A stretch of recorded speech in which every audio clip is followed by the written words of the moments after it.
बाहर देखते हैं, भीतर जो वार्तालाप हो रहा था भगवान कृष्ण ने सुन लिया था, तो बाहर पीताम्बर का घूंघट कर लिया, एक कोने से जूते लटक रहे हैं, दूसरे कोने का घूंघट डाल दिया है। पितामह भीष्म ने जैसे देखा, अरे ये जूते, पांव की तरफ देखा, जान गए ये कृष्ण है, ये कृष्ण है। आंखों से अश्रुपात होने लगा। वाह भक्त वत्सल, वाह भक्त वत्सल, ये दयालु अपने भक्त के लिए अपन उसकी जूतियां उठा रहे हैं। अरे आपका ये रूप बड़ा अच्छा लग रहा है। चरणों में गिर गए। आज पितामह श्री कृष्ण के चरणों में गिर गए, प्रणाम कर रहे हैं, दंडवत कर रहे हैं। कहा, प्रभु प्रभु, जैसे मैं आपका यहाँ वंदन कर रहा हूँ, मेरे जीवन की अंतिम घड़ियां जब होंगी, मेरा प्राणांत का जब समय होगा, मैं चाहता हूँ प्रभु आप उस समय मेरे सामने हो, आप उस समय मेरे सामने हो, आप उस समय मेरे सामने हो। फिर ध्यान आया, अरे मैं कहाँ भटक गया हूँ। अरे हाँ, मेरे प्रभु ने कहा था कि मैं उस समय आऊंगा। फिर आंखें बंद कर ली।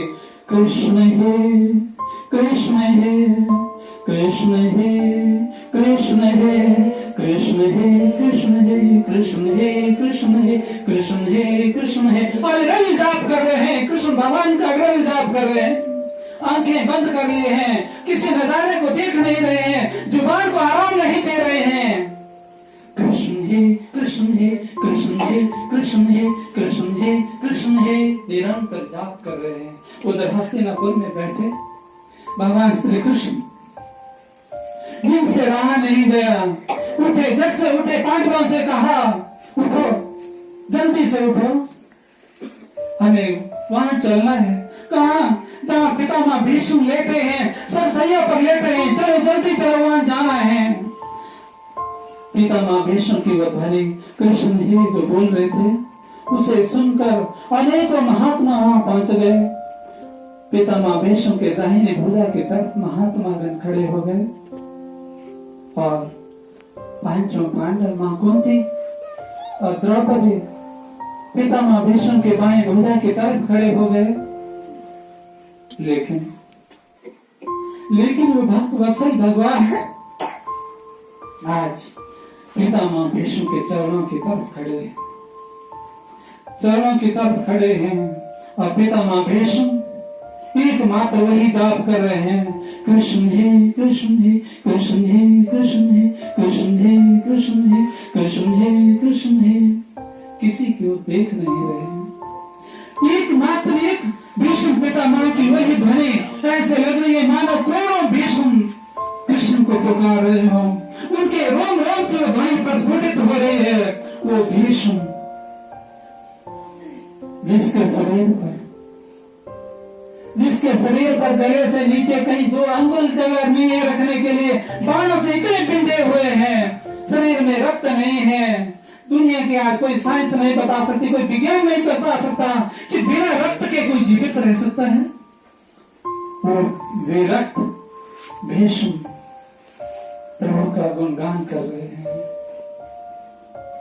सारे महात्मा देख रहे हैं कि ये क्या हो रहा है। जिसके सामने द्वारकाधीश सामने खड़े हैं, उसने आंखें बंद कर रखी हैं। एक हवा का झोंका चला, तीव्र हवा का झोंका आया, पीताम्बर लहराया, पितामह के चरणों से लगा, पितामह की आंखें खुल गई,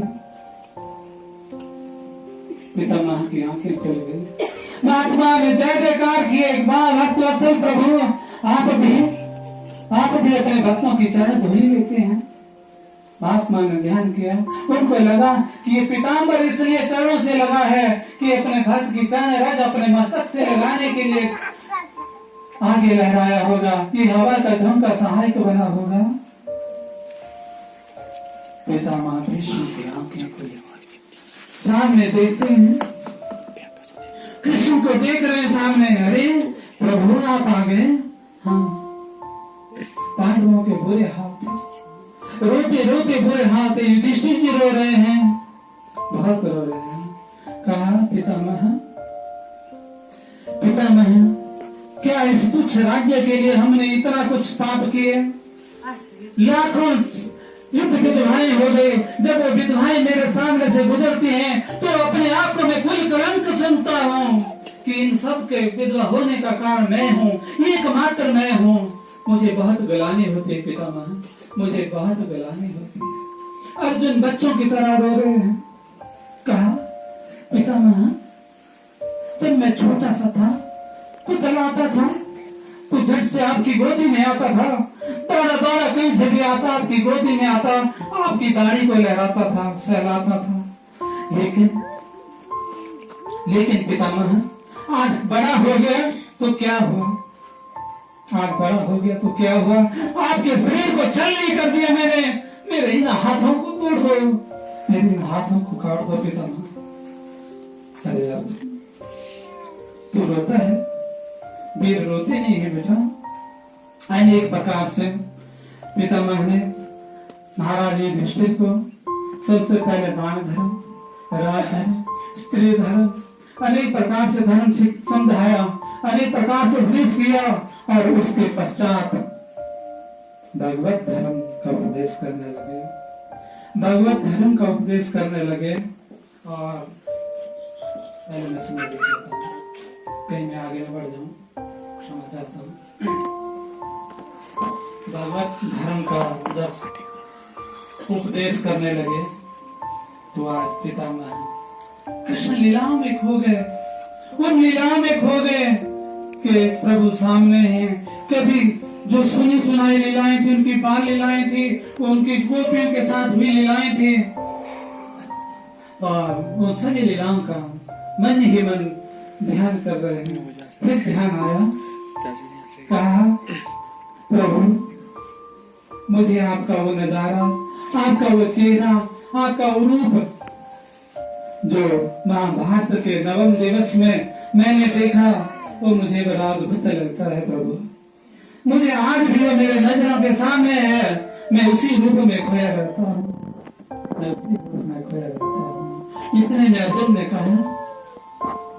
ने कहा, पितामह मुझे भी वो नवम दिवस का युद्ध बहुत याद आता है। हम पांचों पांडव हमारे रथ विशाल सेना के बीच में घिरे हुए थे। आपने प्रण कर रखा था कि कल का युद्ध ऐतिहासिक होगा, इतिहास में स्वर्णाक्षरों में लिखा जाएगा। और पितामह हम सेना के अंदर घिरे हुए थे, लेकिन आपके बाणों की बौछार, आप इतने निरंतर बाण चला रहे थे। कब तरकस से बाण निकाला, कब धनुष पर चढ़ाया, कब छोड़ा, अनंत हो गए। कुछ पता नहीं लग रहा था। बाणों की मानो आंधी सी आ गई, सारी सेनाएं भागने लगी।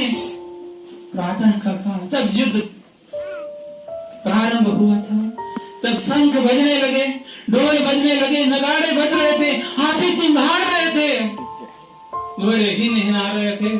तो उस समय आपके बाणों की बौछार हमारे सैनिकों को विदीर्ण कर रहे थे, धड़ गिर रहे थे, शीश कट रहे थे, सारे भाग रहे थे।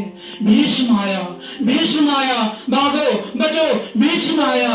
ऐसे में ऐसी स्थिति को देखा, ऐसी स्थिति को देखा, केशव मेरे रथ को आगे लेकर आए। कहा, अर्जुन युद्ध करो, नहीं तो सारी सेना समाप्त हो जाएगी, आपकी सारी सेना समाप्त हो जाएगी। मुझे मेरे रथ को आगे लाए, लेकिन मैं पितामह आपके सामने युद्ध करने के लिए असमर्थ हो गया। केशव बार बार कह रहे हैं, अर्जुन ढंग से युद्ध करो, लेकिन मैं असमर्थ था पितामह, मैं असमर्थ था। और जब मैं असमर्थ था तो प्रभु मेरी रक्षा के लिए रथ से उतरे और आगे बढ़े। एक रथ का टूटे हुए रथ का पहिया अपने हाथ में उठाया। जैसे अपने हाथ में रथ का पहिया उठाया तो मैंने प्रभु के चरणों को पकड़ लिया। प्रभु ये क्या कर रहे हैं आप, ये क्या कर रहे हैं, अपनी प्रतिज्ञा को तोड़ रहे हैं। तो पितामह कहते हैं, हाँ अर्जुन, आपको घसीटते घसीटते कैसे मेरी तरफ बढ़ रहे थे, वो मेरी तरफ बढ़ रहे थे। हाथ में वो पहिया है, वो सुदर्शन चक्र बनने वाला है और वो मेरी तरफ बढ़ रहे हैं। मुझे लगा कि अब मैं गया, तो मैंने हथियार डाल दिए, कहा केशव आओ आओ आओ मुझे मारो। अरे ऐसी मौत कहाँ मिलेगी जहां आप सामने हो। प्रभु उस दिन आपकी प्रतिज्ञा और मेरी प्रतिज्ञा टकराई थी। आपने प्रतिज्ञा की थी कि बिना शस्त्र के मैं महाभारत के युद्ध को जीतूंगा, लेकिन मैं भी क्षत्रिय हूं। मैंने भी प्रतिज्ञा कर रखी थी कि प्रभु मैं आपसे शस्त्र उठवा कर रहूंगा। और प्रभु आपने ये भक्तवत्सल आपने अपनी प्रतिज्ञा को छोड़कर मेरी प्रतिज्ञा का मान रखने के लिए उस पहिए को अपने अंगूठी पर धारण किया था कि प्रभु आपको प्रणाम है, आपको प्रणाम है प्रभु, आपको प्रणाम है। हे केशव, जब आप इस अर्जुन को दोनों सेनाओं के बीच में ले आए थे, मुझे वो दिन भी याद है। आपने महाभारत में उस प्रथम दिवस में गीता का, मैं क्षमा चाहता हूँ, ये नाम हमारे ब्राह्मणों में रखे होते हैं इसलिए क्षमा चाहता हूँ मुझे दोनों नाम के लिए। और मैं बोलूंगा इसलिए मुझे इजाजत दे, बोलूंगा ना।